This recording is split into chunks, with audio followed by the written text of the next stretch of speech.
स्वागत है दोस्तों आप सभी को इस बार एकेडमी के इस यूट्यूब चैनल पे। तो पिछले क्लास में हमने मुगल्स के बारे में पढ़ा था एंड देन फाइनली हम पढ़े कि किस किस तरह से उनका डिक्लाइन हुआ। चलिए आज एक छोटा सा टॉपिक है, दो भागों में इसको पढ़ेंगे इन टू पार्ट्स। वो है अपना Maratha Maratha states and Maratha confederacy.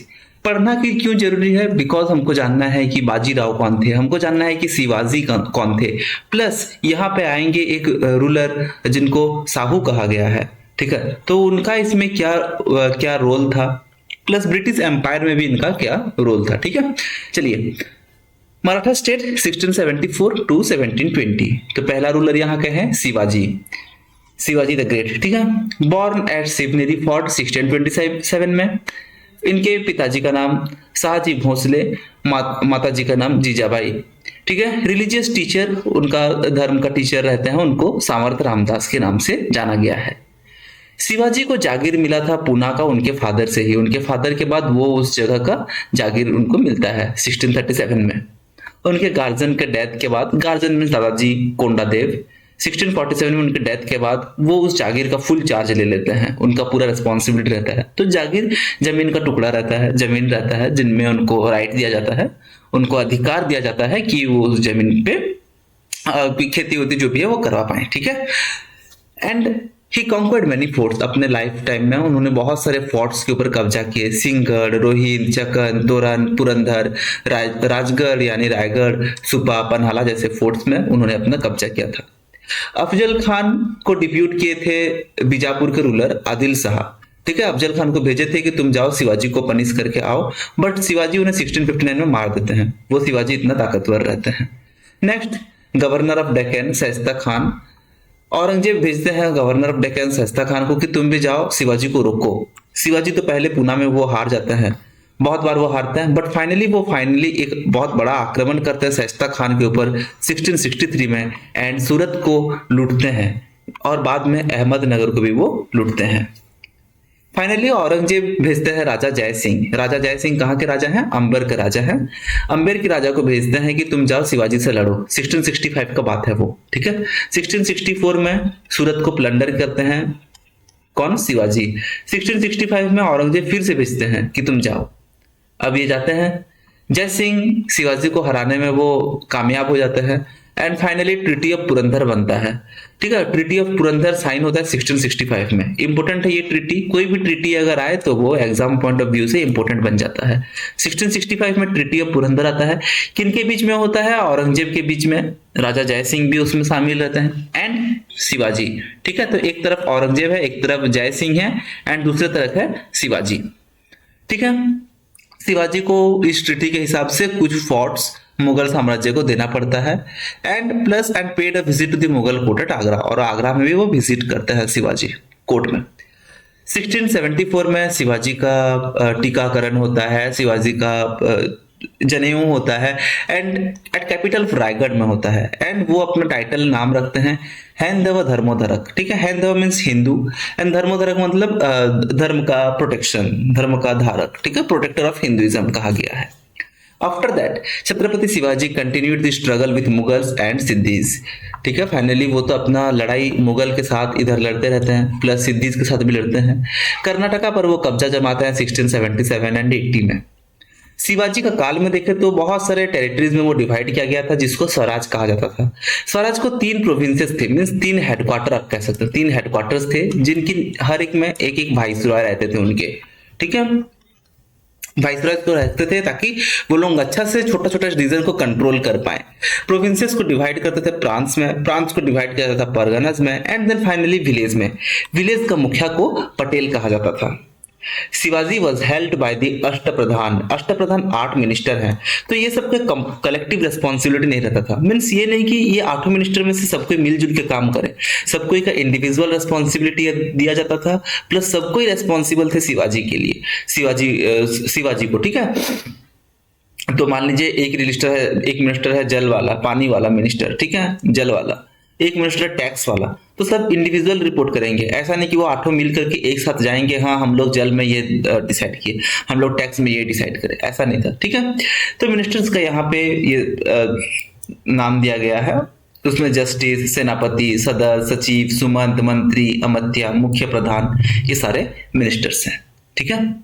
Most of the administrative reforms Shivaji में देखेंगे तो वो बेस होते थे किस पे? मलिक अंबर्स अहमदनगर के रिफॉर्म्स से। तो ठीक है, इतना इंपॉर्टेंट पॉइंट नहीं है। हालांकि असेसमेंट ऑफ लैंड रेवेन्यू, अभी देखिए लैंड रेवेन्यू थोड़ा इंपॉर्टेंट बनता है क्योंकि कुछ कुछ इंपॉर्टेंट टर्म्स आते हैं यहाँ पे।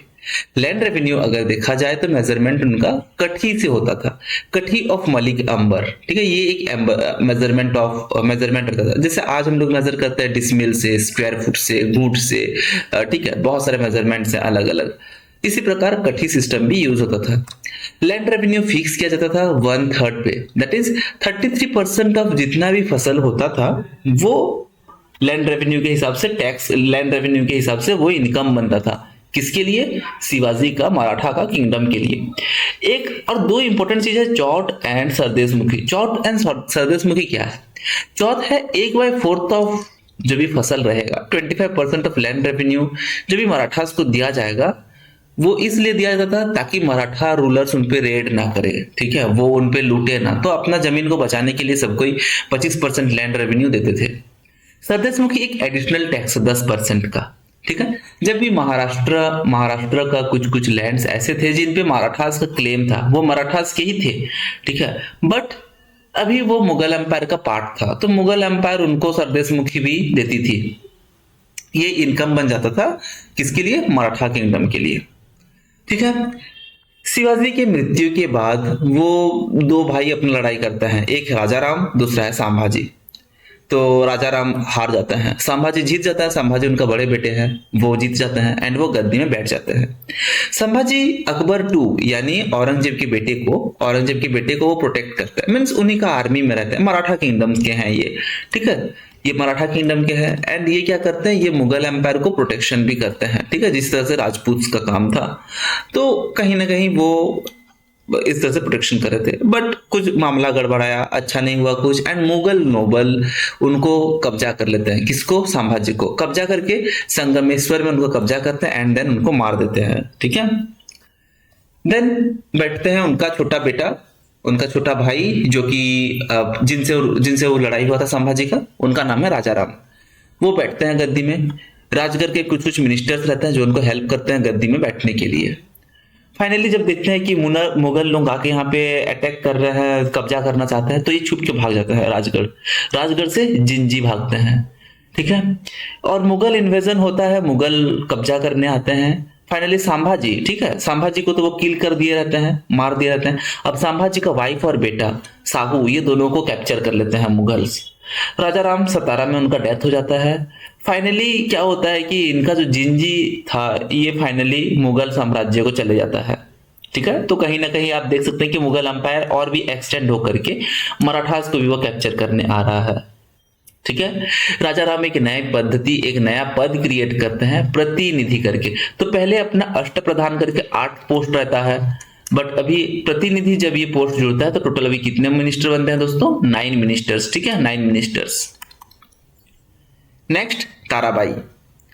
राजा राम सक्सीड करते हैं by his minor son Shivaji II बैठते हैं फिर, बट शिवाजी II यंग रहते हैं, वो बहुत छोटा रहते हैं, तो उनको थोड़ा सा गाइडेंस जरूरत। अब इतना छोटा बच्चा तो रूल नहीं कर पाएगा ना। जैसे अकबर के टाइम में भी हम लोग का पढ़े हैं कि उनकी भी गार्जियनशिप में कोई एक था, कौन था उसका नाम आप कमेंट में लिख सकते हैं। ठीक है, देन शिवाजी II जब बैठते हैं उनको गार्जियन कौन देता है? ताराबाई उनकी माताजी, यानी ताराबाई उनकी माता मीन्स राजा राम की वाइफ है। ठीक है, ताराबाई उनको गाइड करते हैं। उनके शिवाजी को तो गद्दी में बैठा देते हैं, बट एक्चुअल डिसीजन कौन लेते हैं? ताराबाई मुगल्स के अगेंस्ट में अपना लड़ाई युद्ध बराबर वो अपना बनाए रखते हैं। देन चलिए पढ़ते हैं साहू के बारे में। साहू को कब्जा करके ले गया था मुगल साम्राज्य में। ठीक है, साहू को फाइनली फिर मुगल साम्राज्य के बहादुर शाह उनको छोड़ते हैं, बोलते हैं तुम जाओ यार, अब क्या याद रखोगे, ठीक है तुम जाओ। ताराबाई का आर्मी, ठीक है, ताराबाई का आर्मी कौन है? अभी हम लोग पढ़े ताराबाई के बारे में। तो उनका आर्मी डिफीट करते हैं साहू को बैटल ऑफ खेद में, एंड साहू ताराबाई का आर्मी को डिफीट कर देता है, साहू जीत जाता है। ठीक है, साहू जेल से निकलता है, गुस्सा निकलता है, भड़का हुआ कि मैं नहीं हूं तो ठीक है, किसी को भी तुम लोग गद्दी पे बैठा दोगे। अब एक औरत क्या रूल करेगी जगह को, ठीक है। तो वो ताराबाई के अगेंस्ट वो लोग लड़ता है। देन साहू जीत जाता है। साहू जीतने के बाद वो सतारा पे अपना कब्जा बनाता है। But southern part of Maratha kingdom अगर देखें, जैसे कोल्हापुर वाला रीजन हुआ, तो अभी भी वो राजा राम के सेना के द्वारा अभी भी वो कंट्रोल रहता है। राजा राम का जो डिसेंडेंट्स है उसके बाद जो जो है, तो वो अभी भी शिवाजी टू और लेटर संभाजी टू, ये सब राजा राम के डिसेंडेंट्स हैं, ठीक है। तो उनके छोटे बेटे, उनके छोटे भाई, उस तरह से उनका रिलेशन चलता रहता है। तो ये कहाँ पे कब्जा किए हैं साहू? बस सतारा पे। साहू का जो टाइम था उस पे हम देखते हैं राइज ऑफ पेशवाज। पेशवाज मीन्स जनरली अभी हम लोग पढ़ रहे हैं रूलर्स के बारे में। रूलर्स के बाद में एक इंपॉर्टेंट मिनिस्टर का पदवी होगा, वो है पेशवाज, ठीक है। इंपॉर्टेंट मिनिस्टर, इनको हम लोग प्राइम मिनिस्टर टाइप के भी कह सकते हैं, ठीक है। तो बहुत बड़े बड़े मिनिस्टर्स हैं। फाइनली पेशवाज रूल करते हैं, पेशवा रूल होगा फिर, ठीक है। Then and transformation of Maratha kingdom into an empire based on principle of confederacy. अभी इसके बाद क्या होता है, जब भी रूलर्स रूल कर रहे थे ठीक था, अब जब मिनिस्टर्स आ गए रूल करने, वो षड्यंत्र के हिसाब से वो रूल करते हैं। अभी जो मराठा किंगडम एक साथ एक अच्छा किंगडम होके वो चल रहा था, अभी वो बन जाता है षड्यंत्र वाला किंगडम, ठीक है। ये किससे स्टार्ट होता है? साहू। साहू जब टाइम में रूल कर रहे थे उसी टाइम से स्टार्ट होता है। बालाजी विश्वनाथ पहला पेशवा है ये, ठीक है। ये अपना कैरियर एक छोटा सा रेवेन्यू ऑफिसर से स्टार्ट करते हैं, बट धीरे धीरे इनका पद बढ़ता है। And he was given the title of सेना करते, ठीक है, marker of the army, Sahu इनको नाम दिए थे। 1713 में उनको एक पद दिया जाता है Peshwa, and made the post the most important and powerful as well as hereditary। and इसके बाद कहा गया कि पेशवा का जो पोस्ट है, जिस तरह से रूलर का पोस्ट क्या रहता है हेरिडिटरी, मेरा बेटा होगा तो उसके बाद उसका बेटा, उसका बेटा, उसका बेटा चलेगा, इसी प्रकार पेशवा का पद भी हेरिडिटरी कहा गया है, ठीक है। हेरिडिटरी के हिसाब से वो करा गया। It played a crucial role in the victory of Sahu. Sahu यही करके क्या होता है, साहू जीत जाते हैं, क्योंकि बहुत सारे मराठा सरदार जो हैं वो साहू के साइड में आ जाते हैं, ठीक है। He concluded an agreement with the Saeed brothers and the king maker. Saeed brothers के बारे में हम पढ़े हैं, मुगल एम्पायर का, फारूक सियार, ठीक है। ये सारे साहू को रिकॉग्नाइज करते हैं एंड फाइनली साहू को किंग बनाया जाता है, किसका? स्वराज्य का। इसके बाद में है अपना मराठा कॉन्फेडरेसी। तो मराठा कॉन्फेडरेसी को हम लोग नेक्स्ट क्लास में देखेंगे, और आज यहीं पे खत्म करते हैं। छोटा सा टॉपिक था, बस खत्म जल्दी कर रहे हैं क्योंकि कुछ कुछ इंपोर्टेंट टर्म्स हैं, ज्यादा टर्म्स हो जाएंगे तो आपको याद करने में दिक्कत होगा, ठीक है। तब तक लिखिए दोस्तों कि अकबर के जो केयरटेकर थे, अकबर के टाइम में जो रूल कर रहे थे, ठीक है, अकबर के साथ उनका गार्जियन कौन था, इसके बारे में एक बार लिखिए कमेंट में, तो इसमें आपका भी रिवीजन हो जाएगा। चलिए मिलते हैं नेक्स्ट क्लास में। Thank you.